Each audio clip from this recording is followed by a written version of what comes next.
Hello, everybody, and welcome back to the Bundesliga Show, brought to you by Over the Bar. Hope everyone's doing well this evening. We are back for Match Week 20 review. Myself and Mark checking in at a slightly earlier time, just because of the delights of our busy schedules.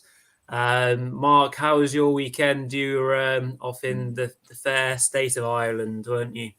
Yeah, absolutely. Yeah, it was a fantastic weekend. Yeah, but obviously it was one of those crazy early flights this morning, so I'm a little bit worse for wear right now. But yeah, I enjoyed a lot of Guinness, a lot of pubs and stuff like that. Yeah, and obviously a little bit of Bundesliga as well. So.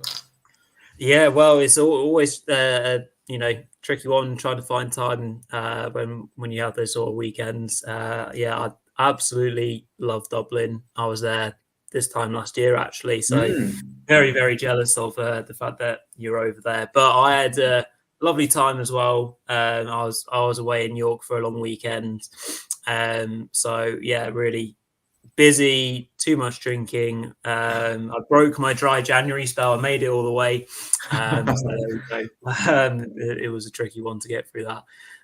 But yeah, nevertheless, we're here to talk about Bundesliga footy, of course. So we'll be reviewing the action from the weekend and obviously trying to reflect back on what's happened and obviously look forward to some excellent match reviews. So before we get stuck into it all, of course, as per usual, if you can leave a thumbs up on the show, comment along, let us know your thoughts. We haven't regrettably done a Bundesliga Boxes Hero of the Week this week. So if we can think of any as we go along, we can certainly try and do some nominations. But if you have any heroes of the week, put them in the comments or in the comment section, and we'll pick those up. And of course, subscribe to the channel. Please be kind as well and leave a rating and review on podcasts if you are absorbing this in an audio format as well. We'll get stuck straight into the footy. Match 4, as a part of our countdown, is going to be the entertaining match between Wolfsburg and Hoffenheim, which ended in a 2-2 draw. Two teams that are pretty hard to get a read on at the moment. Really hard to know what's coming from week to week from both of them, to be honest, Mark.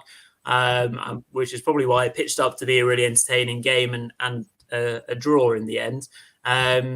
First half wise, the game was again fairly even. Bayern just showing what a bright spark he is, though, in the early moments, going down the left-hand side, really great control and smashing home low to make it 1-0, and it would stay that way, until half-time.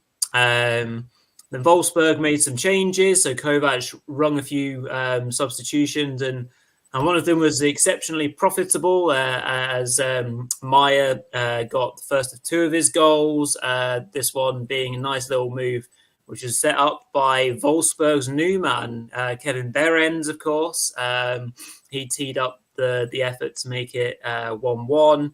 But just as you think that Wolfsburg might have pushed on, Mark, similar frailties and just silly kind of playing out from the back led to Promel getting Hoffenheim ahead again, and then some rather comical defending by Nsoki led to a penalty for Meyer, which he dispatched.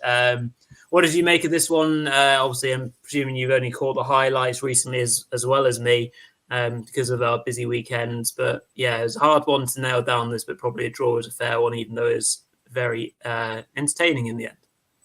Yeah, I think it was a game of one really good goal from each team and then one kind of comical goal, really, in many ways. I think the opener was real great play from Bayer, who seems to have found his feet again after a little bit of a bad ending to the Hinrunde. But, he's got back to goals in, 2 goals in his last 3 now, including that game against Freiburg a couple of weeks ago. He took it really well, I found. He's a player with great kind of potential. Potentially could even get into the German setup as well for the Euro 2024. I still believe it's not completely impossible with the kind of bad form of a lot of German strikers, including the likes of Timo Werner, Havertz, and the like. I don't think it's impossible he could be on that plane.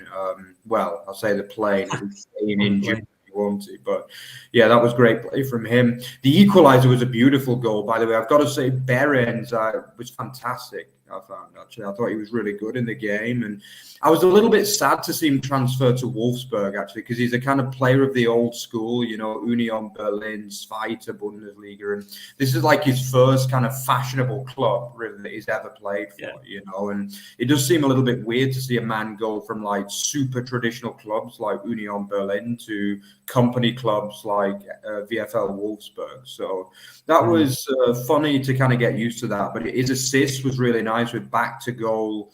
He plays it in for Meyer, who did really well off the bench as well. We've not really seen that much from the 25 million euro man. He did actually sign for 25 million too, incredibly, in the summer, which a lot of people forget. He was one of the big signings of the summer, but we've not seen very much of the Croatian at all so far this season. But his cameo impact was superb in this particular match. The second Hoffenheim goal was really scrappy. It should have been prevented. And it was actually Castile's mistake, really, an extremely poor play out of the back from him. He was actually linked with Nottingham Forest. I think they knocked back a very late bid from Forest to take him over to the Premier League. But it's good that we've still got him over here in Germany, at least for now. I mean, Forest, I would have he'll look at the league as well. The what, sorry? Forest just love any Bundesliga player who's in form for about 5 minutes, and then they'll try and put a bid in for them. Yeah, you're right, pretty much, yeah. But yeah, I mean, it was an interesting match. I felt as though Czerny continued his good recent form. Paredes is, providing a few bright sparks for Wolfsburg at the minute.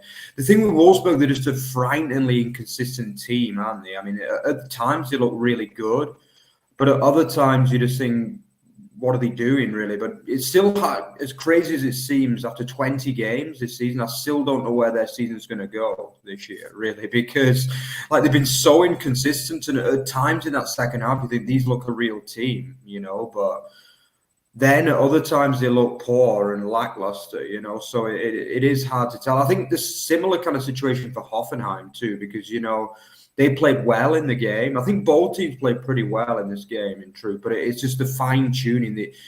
They've not got the kind of, diligence to go on and win these kind of games. That's the issue, and both managers, Kovac and Pellegrino Matarazzo, are not in the best of favour with fans at the minute, I wouldn't say, but as I say, that's the way I kind of conclude this game. After 20 games, I really don't know where either of these teams are going to go, whether they're going to go down towards the bottom half or whether they can push for European football next season. I mean, Hoffenheim are 8th on 26 points and Wolfsburg just a few points behind in 11th on 23 points. But the performances are so up and down within the match as well that it's just really hard to kind of analyse these two teams right now. But as for the game, it was entertaining and I enjoyed it anyway.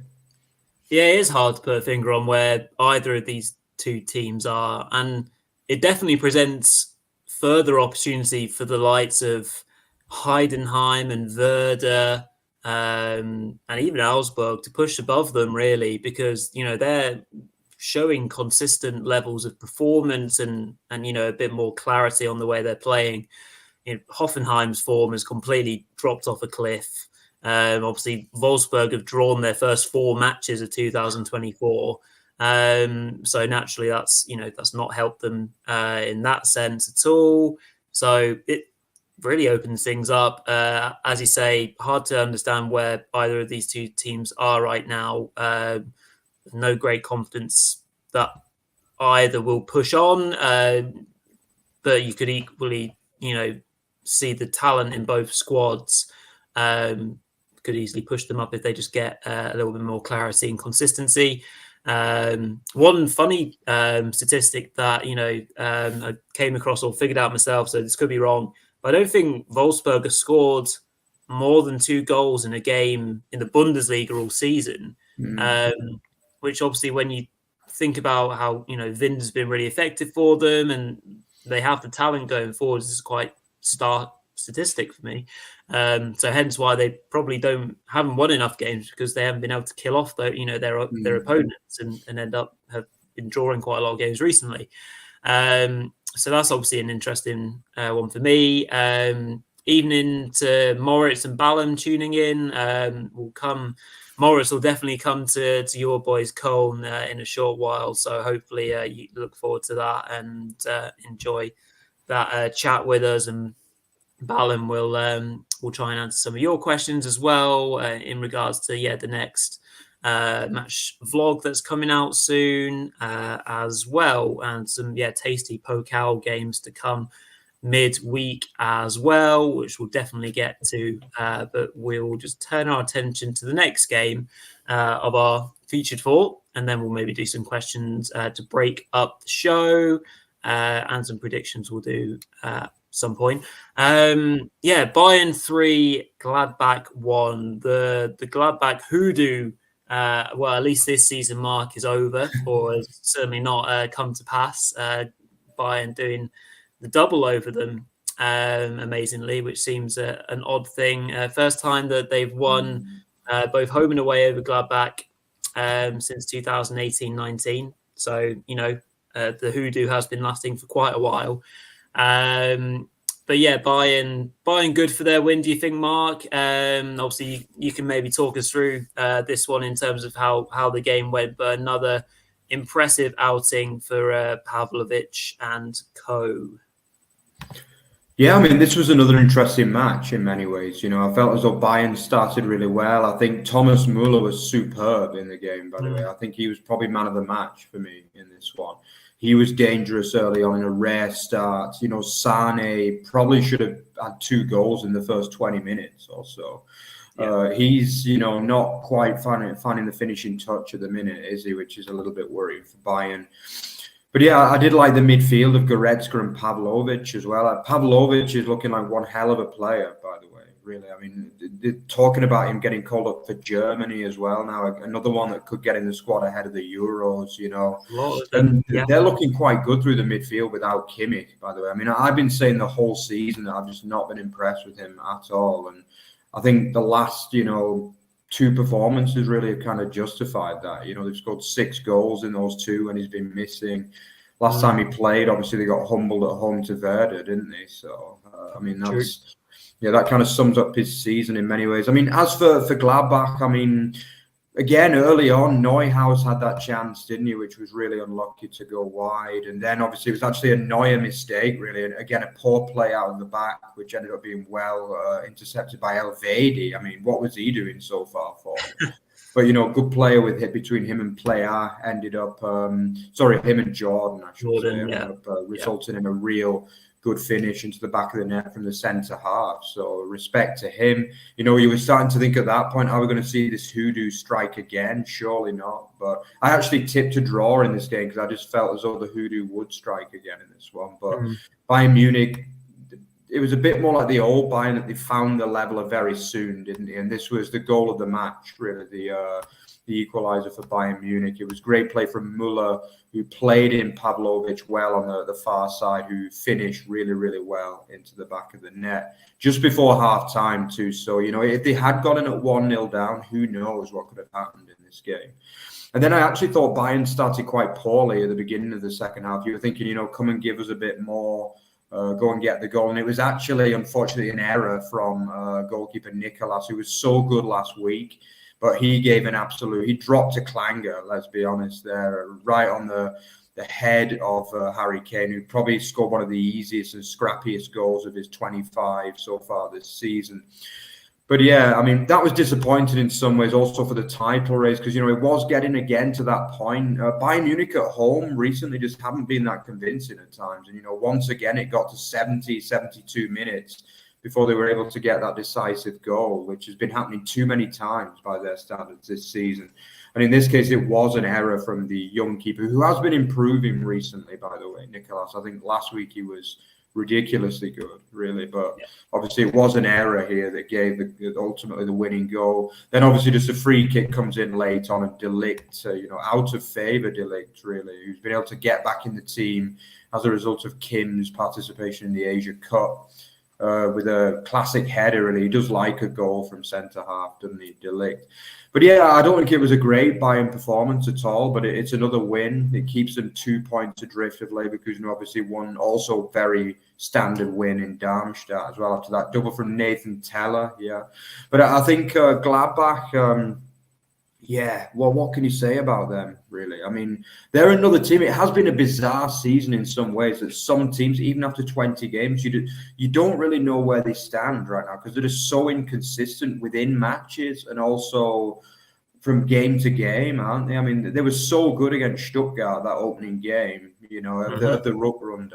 And then they go on and lose the next game against Augsburg at home, and they were pretty poor in that game, in truth. And then they go and get that great point at Leverkusen, back to the wall kind of performance. And then I wouldn't say they were poor in this game, but they could have offered a bit more going forward potentially. But yeah, where do you stand with Gladbach? I mean, they're currently 13th, which is pretty woeful actually for a Gladbach side, and a team that have shown quality at times this season, but. I mean, what would you say, Rory? I mean, where do you stand on Gladbach? Because it's just like the 13th, which is not good enough for Gladbach. But at times, you think performance-wise, they look a good side, but they don't back up results, do they? So. Yeah, well, I think Gladbach were one of your picks to pick up a lot in this Rückrunde, weren't they? But they're proving to be very Gladbach-like still for now. Yeah, you worry for them when they can't even draw or beat Bayern. Obviously, joking in that sense. Yeah, the fullback struggled in this one, as it's quite easy to be the case when you're playing. Bayern, what was it? Scally and Netz, I didn't think had their best outings compared to the way that they played. Against Leverkusen in that sense. I think Bayern, just had that extra bit of clinicality and punch to them. Which, I think Bayern played it pretty well, and they would have been frustrated there. It took them so long to get ahead in the match. Obviously, they weren't expecting to be 1-0 down either. What was a little bit of a poor bit of play for them. Gladbach-wise, yeah, I mean, you can't always assume that you're going to get points against Bayern. So if you... Funny 4 games, I guess, for them, like you say. Great against Stuttgart, almost able to build on it against Augsburg because they took the lead, didn't they? Yeah. In that one, but they weren't able to see that one through, so that was poor. But Augsburg are one of the best teams that are coming back from deficits at the moment. They've been massively improved. Then you have Leverkusen, who you draw with. So on paper, those 4 games have been really hard for them. The fact that they've taken 4 points obviously doesn't sound like much, but it's kind of about right for them, obviously, based on where they are in the league. So, for Gladbach, tricky for them. If they get a nicer run of fixtures, which I presume they're entitled to relatively soon, then they might be able to go on a bit more of a more consistent run. But yeah, it's the word that we use time in, time out with them. It's the reason why they're on featured 4 a lot, because they concede so many, but they score loads of goals. They're the perennial entertainers, but it doesn't make great reading for their league position. For Bayern, like you say, I've probably been one of the few that haven't been jumping on to like the we want Kimmich out bandwagon as much. But I know you and Petre have been saying that how he hasn't been playing very well this season, and that's hard to disagree with when you see the impact of Pavlovic, partnered by anyone really in that midfield. Goretzka has obviously done well next to him. It's really intriguing to see if/when Kimmich does come back into the side, where he comes back into the side as well. Do they just play him at right back, like we've said? Now that obviously they've made the signing, of course, the new right back, Sasha Bowie. Does he now come in and start at right back? When you've got Mazraoui and Lima, who have been playing there throughout the season, that makes it interesting. They obviously went hard on this Brian Zagarosa, who I can't profess to know too much about, but they looked like they were going to get him in the summer, but because of the Kingsley Coman injury, they went out and got him straight away. So as a direct replacement, I believe, obviously pending all the injuries that are happening for Bayern. So you quite interesting to see a pretty different Bayern side maybe in this Rückrunde with different players playing in those important roles. One thing that you can just guarantee and is inevitable is Harry Kane scoring goals, and that is what will get them over the line in a lot of games. Great that we're seeing English players having such a big role in the title race as well. Nathan Teller and Harry Kane, Dyer clearing a shot off the line as well. The English boys are settling in well, which is brilliant for us to see. We'll just come on to a couple of the comments or questions in the chat. Then we'll move on to our last two games and then finish off with some Pokal predictions. I've roughly got into about 7:40 before I have to pelt it down the road to my five-a-side football. So apologies for everyone if we have to abruptly finish. Comment from Moritz, one of our regulars. Big 3 points for Köln, first time in 2024. Still doesn't really change the situation for a relegation battle, but is good nonetheless. So, yeah, absolutely great for Köln, and we'll come on to them shortly. We've also got the Mainz Union catch-up match as well, of course, Mark, midweek. So that's going to be really interesting. So Ballon will come to that when we do the predictions of the Pokal as well. And the Matchday vlog, Ballon, will be coming out in the next few days. We'll let you know. We'll do promotion and on social media for that, and also make sure that you check out the Augsburg Bayern one. That's still on our YouTube channel as well, and it's the pinned tweet, so you can't miss it. And then. Comment from Moritz, Nathan Teller, standout player this week, potential hero that we have. Certainly a good option for the future for Leverkusen, has a chance to get even more game time. Yeah, he's been really, really well since coming in for Frimpong when he got that first initial knock. Some really nice comments there from Moritz and Ballon. Thank you very much. If you have any others, please do not feel shy to share your thoughts. Right then, Mark, we'll crack on with the rest of our featured four, and we'll move on to the second from last game, which was Freiburg hosting Stuttgart, who are now really starting to find their feet again. Well, certainly from a results point of view, in the Rückrunde, as they ran out 3-1 winners in this one. I guess we have to say the first 20 minutes basically decided this one in a sense, Mark, because obviously the away side Stuttgart ran out into a really quick lead. Undav being played through pretty much the heart of Freiburg's defence, which is poor from their side, but a great finish. He is absolutely on fire at the moment, that young man. Another potential bolter for the Germany squad. Führig again, who should be very heavily involved in the Germany squad. Great dribbling ability to get the ball forwards. Nice little 1-2 with Undav to unleash a really cool finish for 2-0. And then obviously the red card happened as well, Mark, for Freiburg. It was a nasty one, a bit out of control. Were you satisfied with that being given as a red card?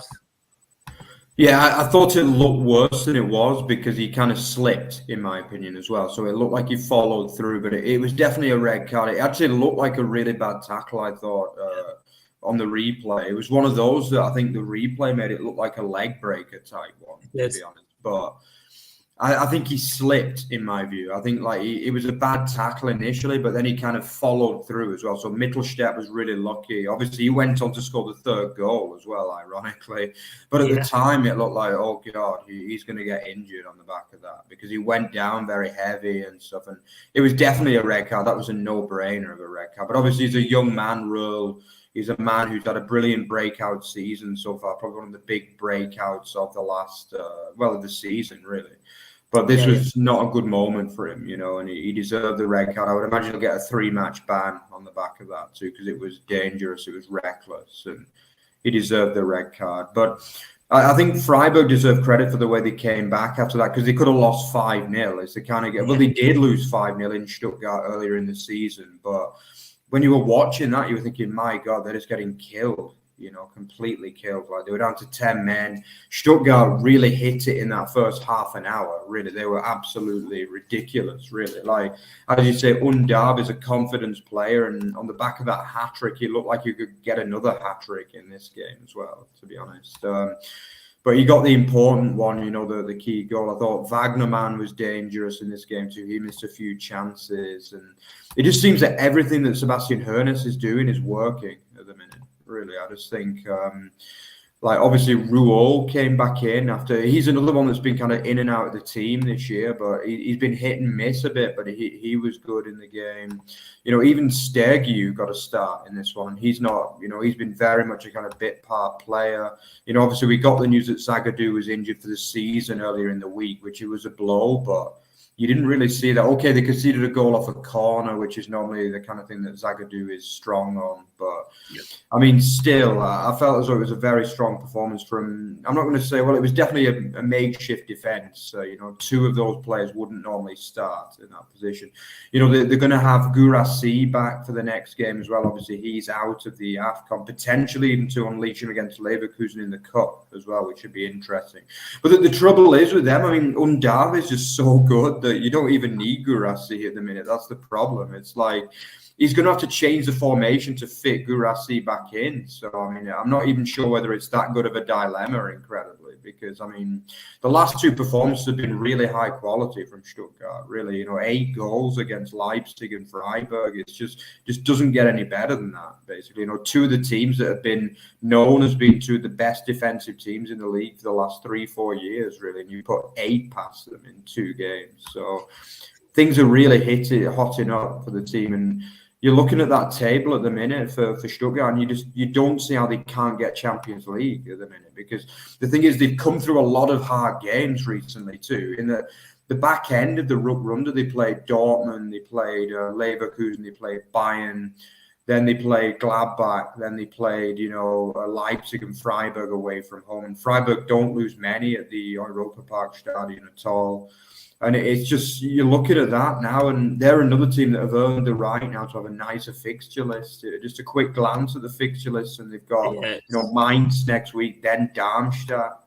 Then you're looking at the likes of Köln. I mean, the next 3, they're playing the bottom 3 the next 3 games. I mean, 9 points from them, or even 7, and they're going to be in a very strong position, basically. And you're looking at that, and even after that, they've got Wolfsburg, Union, Hoffenheim. Those kind of teams won't give Stuttgart nightmares at the minute, for sure. And I would say over the next 6 games, they could even, I'm not going to say have the Champions League place sealed, but they could easily have like a 7-8 point gap going into the kind of last 7-8 games of the season. So it's looking very, very good at the minute.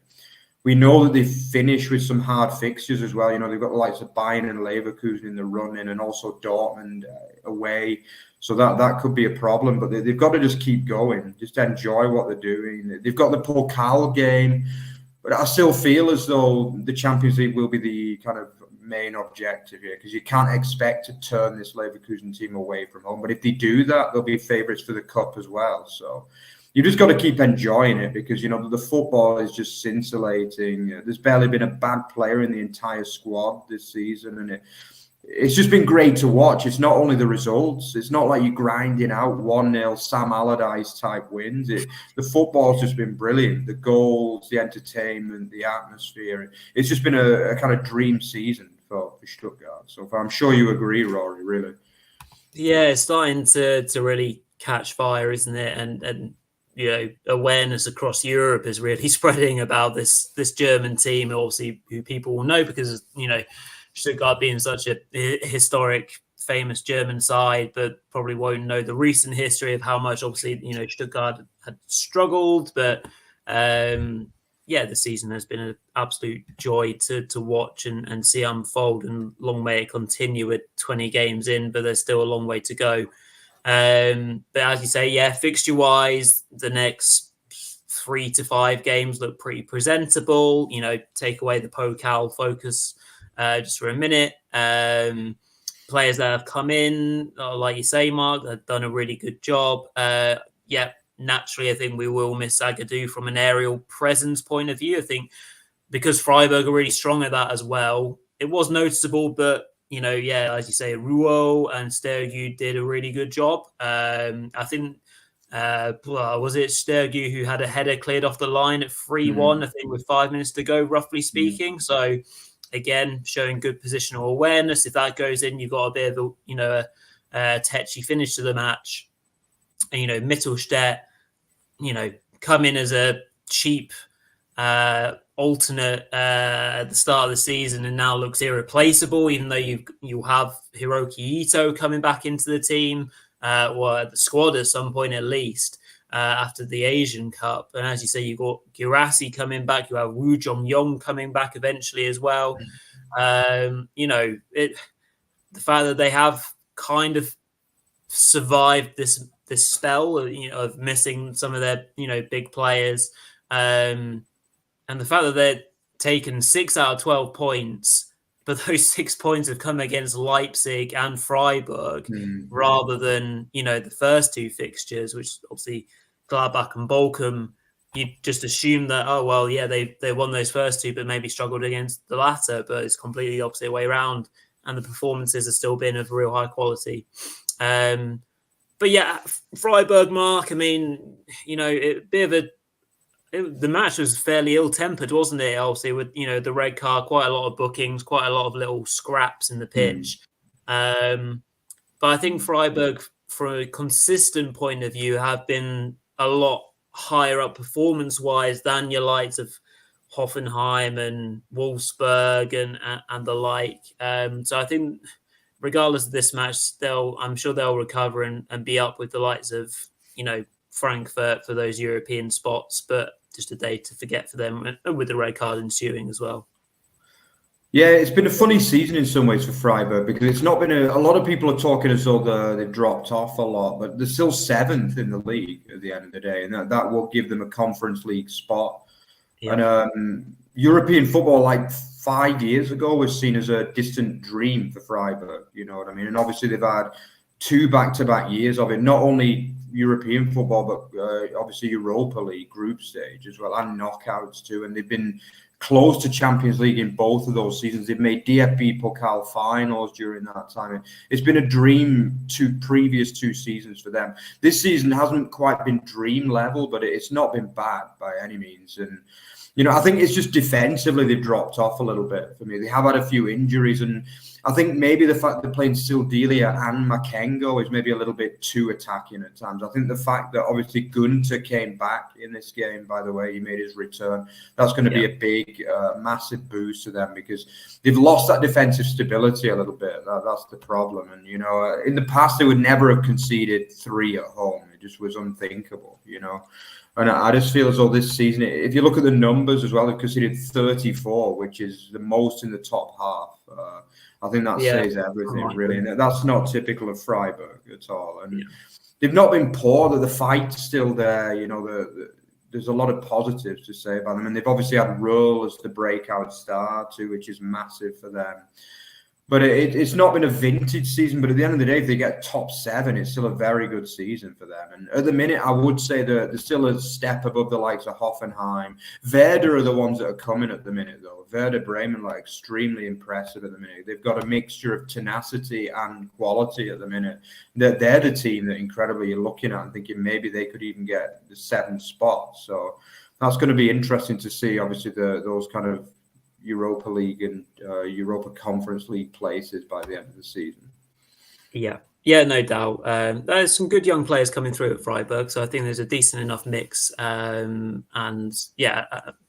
on what Strike's kind of very early doom and gloom predictions were for the season, maybe just kind of leveling off fan expectation, but they're sitting quite rightly in 7th place, so doing quite well anyhow.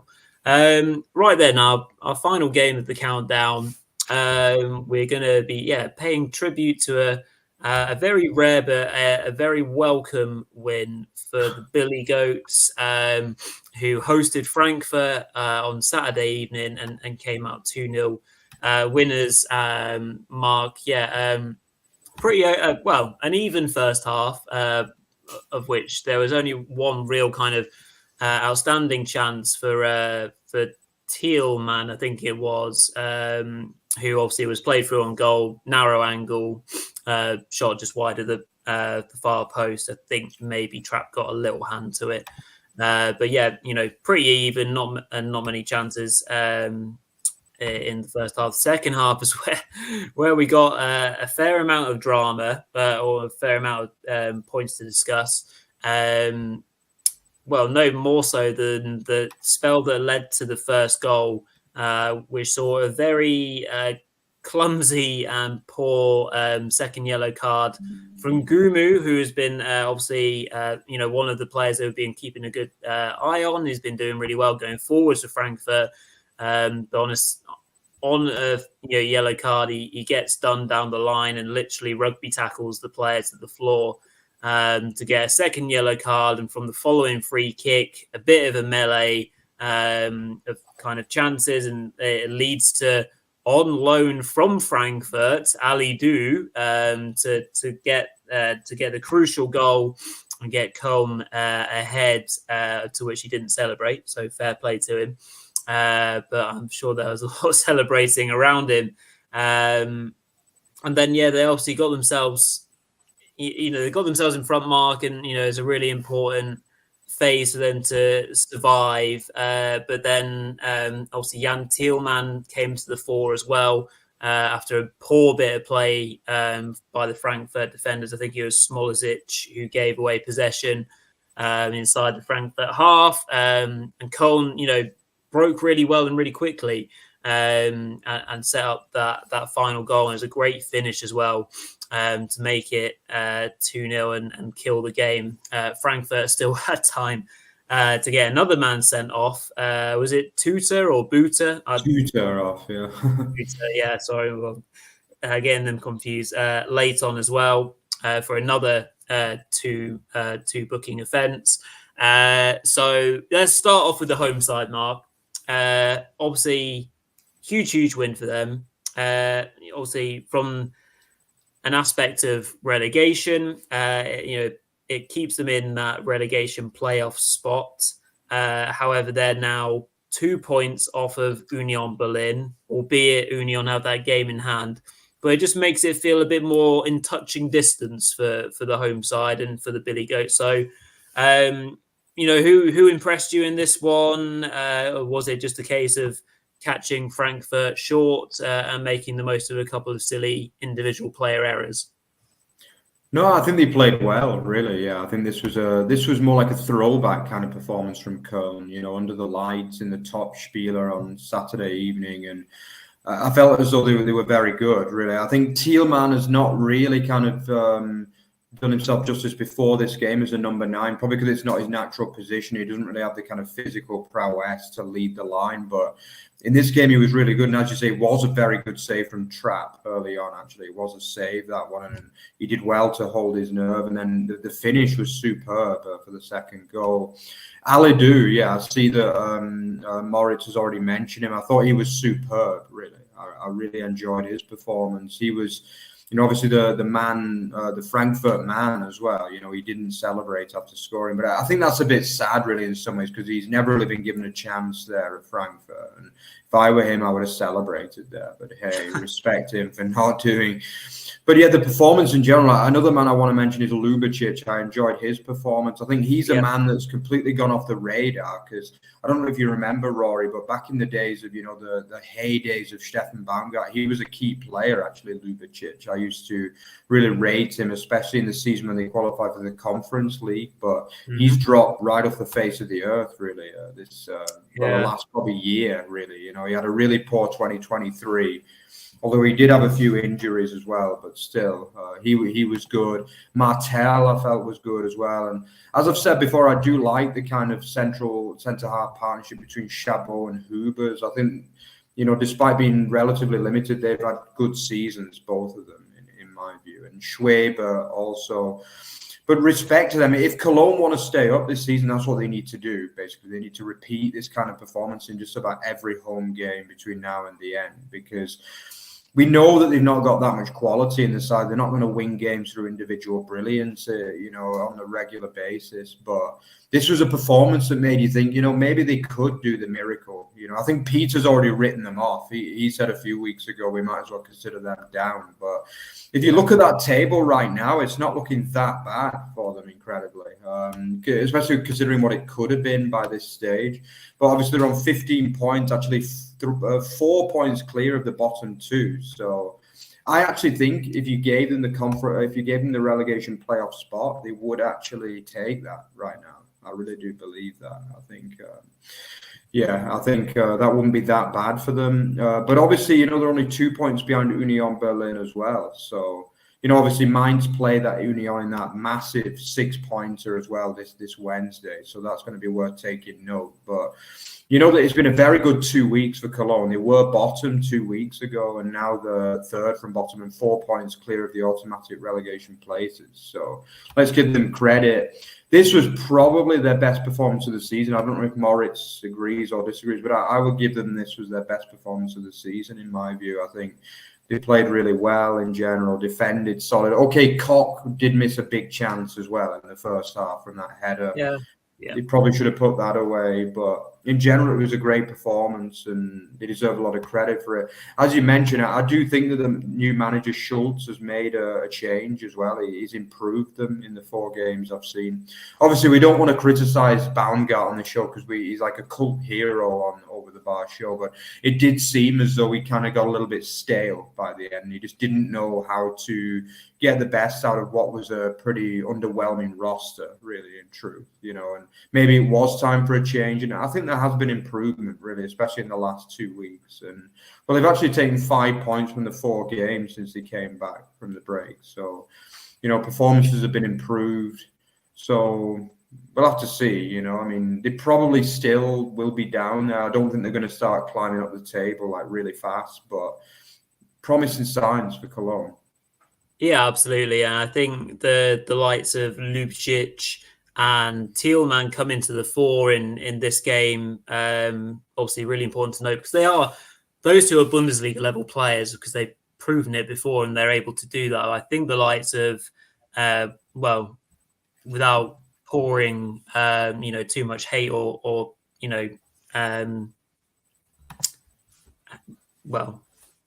stick onto the likes of Stefan Tigges or Linton Miner or a couple of those other players.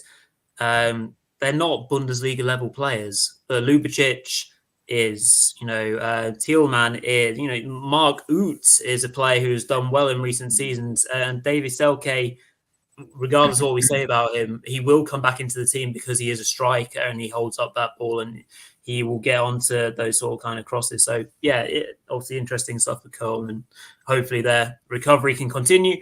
For Frankfurt, just very briefly, probably Mark's just still trying to get themselves together from a really busy January. Feel that Todd Muller's got a lot of work to do to figure out what his best 11 is going to be. Obviously, with players now coming back from the international tournaments. For example, Skahiri came back in to face his old club, of course.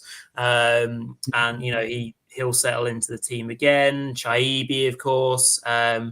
Some of the new signings are going to have to bed in well, though. So, for example, a lovable favourite of mine, obviously, Donny van der Beek, on the bench, didn't get a game. And he's not been included in their Europa League squad. He's been excluded from it. That's quite a curious one. Obviously a bit of an underwhelming start to his loan spell, and that's quite interesting. So Frankfurt, I think we can judge more. Well, for the next 14 games, we'll be able to judge them at the end of the season ultimately because they would have had a full season to bed these players in. But there is a lot of kind of new players there. So obviously the PSG loanee striker should do well, I think, as well. We'll see. We'll see how things go for Frankfurt, but they'll be well up there, no doubt, in the European spots come season's end. It gives us just a few minutes to whittle through some predictions. So we'll start off with the big 6-pointer, obviously, which is midweek, which is on Wednesday, as you said, Mark. So Mine's at home to Union Berlin. Christ, this is a tricky one to call, isn't it? Just because I want to mix things up in terms of the relegation race, a Mainz win would be most interesting. So, yeah, I'll go 2-1 Mainz, but with little confidence. Yeah, I can't back Mainz again because I backed them, I think, the last 2 weeks actually to get results, and I'm about that close away to just giving up on Mainz. Really, like I just feel as though the writing's on the wall in a way, and I think this game, if they don't win this game, I really think they're going to go down, and it's very sad because I like Mainz. I think I really like Mainz actually as a club, and the season just hasn't got going. Like nobody really knows why, because they're not a terrible football team, but they just don't score goals. They just simply do not score goals. Like their XG, they should be like mid-table on XG, but that's the problem. Basically, they just don't score goals, pure and simple. Yep. And it's almost like a meme now, isn't it? Because they just cannot score to save their life. So as a result, I think Mainz will have the chances, but I think Union will get a 1-0 away win for me. Yeah, Union 1-0 away, and then 2 DFB Pokal quarterfinals. Leverkusen, Stuttgart. I'll let you do this one first. Yeah, there should be goals in this one, in truth. I mean, it's probably the best, the most aesthetic teams in the Bundesliga, the two that you really want to watch. You know, we enjoyed the first game between these two. There should have been way more goals than there were. Like, it finished 1-0, but it could easily have been like a 3-2 to Stuttgart or something. So I'm going to go for a 3-2 to Leverkusen, though. Yeah, I just feel as though the home side, you know, just continue winning, basically. Very good. I will say 2-2 full time, VFB on penalties. Just because I can't confidently say that we're going to win in normal time. And then, Wednesday, really looks like an interesting match, obviously, between Saarbrücken and Gladbach. I mean, Saarbrücken have already done plenty in this Pokal, obviously knocking out Bayern. And who else did they knock out? Was it Frankfurt that they knocked out as well? Yeah, Bayern and Frankfurt. Yeah, so 2 top 6 sides. Yeah, crazy. Is it one too many for them? Maybe just. I'll say 2-1 Gladbach. You know, another team that I've been tipping up too much this season and have just kept letting me down. So I'm actually going to go for a 2-1 to the home side, really. I watched the highlights of the games when they played, and they do look aside. I mean, the atmosphere there looks amazing, absolutely amazing. And I think Gladbach it's just one of those seasons for them where you think, what could have been? And I've got a feeling it might be another case of that this weekend. And I'm going to go for the 2-1 with what will be the craziest lineup ever, I think, in Bundesliga, in the Pokal history, with potentially only one Bundesliga team in the last 4. Yeah, it would make for a really interesting semi-final, wouldn't it? Smashing stuff, perfect timing, so I can grab myself a water before running down to footy. So thank you to everyone who's tuned in tonight and watched the show. Really enjoyable to reflect on the weekend's action. I'll just quickly throw over to yourself, Mark, to close up the show. Yeah, so if you enjoyed what you've seen, check out our Twitter, @OverTheBar FB and @OverTheBar Extra. Don't forget to follow Rory too. Yeah, don't forget that we are not only a YouTube channel, we also have podcasts as well, so check us out on there. And don't forget to like, comment, and subscribe on our work. So yeah, we've got a lot coming for you over the next few days. The vlog will be formatted within the next 48 hours, I would say. So look forward to that. Greuther Fürth versus Holstein Kiel. And then potentially some watch-alongs as well coming within the next week or 2. So yeah, thanks a lot, guys, and we'll see you again for the predictions on Thursday. Bye-bye, guys. That's all.